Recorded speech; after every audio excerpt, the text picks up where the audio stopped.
Human gibutyag ni Senador Ronald Bato de la Rosa nga girecall sa kapulisan ang iyang security detail.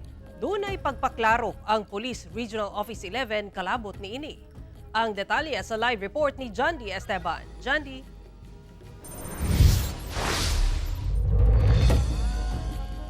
Yes, Sara, gikumpirma sa Police Regional Office 11 nga girecall ang PNP security details ni Senator Ronald Bato de la Rosa sa Davao. Kinihuman ilahang na sayran nga sa nakalabay nga tuig pa na-terminate ang maong security detail. Atong sayron.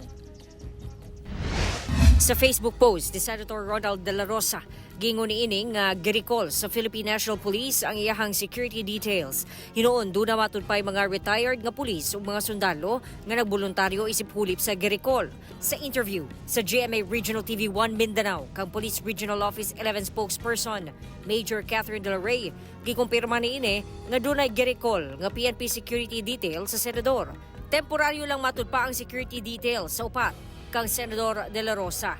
Sa Purong 11, ma'am, dahil na-detail kay Senator Bato, dated April 2, 2024, and then na-terminate siya September 12, 2024. Tulad kay Senator De La Rosa, nag-request o temporary area security para sa iyahang mga engagement while nag-a-apply siya for detail of protective security personnel from PSPG.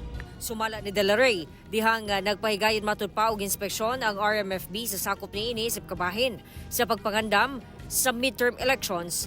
Nasayran nga ang security details sa upat alang sa engagement sa senador sa Davao dapat daw na-terminate na niadtong September 12, 2024. Naanamatod pa security detail gikan sa Police Security and Protection Group o PSPG human sa termination sa RMFB personnel. After further validation at per report sa RMFB, it was revealed na wala nag-perform lahang assigned task as area security ang kanilang upat sa personnel. Motong, effective March 15, 2025, recall ko silang upat. Pero ang effectivity sa ilang detail supposed to be up to September 12, 2024 lang while waiting si Senator De La Rosa sa iyahang protective security personnel from PSPG. Sa karon, gipatubag ang mga administrative officers sa tulo ka maneuver company sa RMFB kung asa na-assign ang upat nganong wala matud pa kini ma-recall niadtong pag-terminate sa security detail. Gikuhaan na to og bahin si Senator Bato de la Rosa kalabot ni ini pinaagi sa iyahang staff pero hangtod sa karon wala pa kini giluwatan nga pahayag. Sara. Okay, daghang salamat, John D. Esteban.